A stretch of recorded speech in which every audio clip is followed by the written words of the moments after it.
नमस्कार मित्रांनो, सर्वप्रथम ही रील बघा.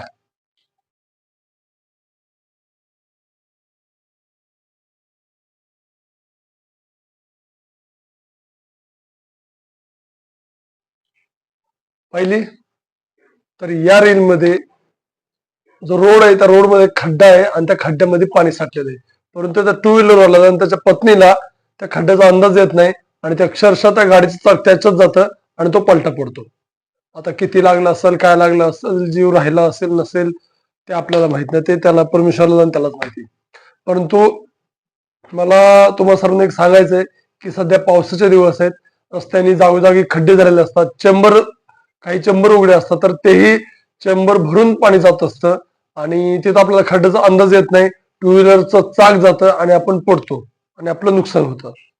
जर ऑफिसला उशीर होत असेल, कंपनीत उशीर होत असेल, एखाद्या मित्राला भेटायला जायला उशीर होत असेल, कार्यक्रमाला उशीर होत असेल, तर होऊ द्या.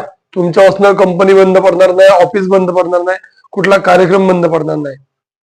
परंतु तुम्हाला काय झालं तर तुमचा पूर्ण परिवार उघड्यावर पडेल, आपल्या अख्ख्या परिवाराचं काम थांबेल. त्याच्यामुळे पावसामुळे तुम्ही सुरक्षित राहा. एखाद्या ठिकाणी पाणी साचलेलं दिसतंय तर त्याच्या बाजूने जा. विनाकारण काहीतरी डेअरिंग करून चला प्लेन पाणी दिसतंय घाला गाडी, असं काही करू नका. विनाकारण हातपाय मोडेल, तुमचा परिवार उघड्यावर पडेल आणि संपूर्ण परिवाराचं नुकसान होईल. त्याच्यामुळे तुमची काळजी घ्या, तुमच्या परिवाराची काळजी घ्या. कंपनी ऑफिस काम हे मरेपर्यंत आहे. ठीक आहे, धन्यवाद.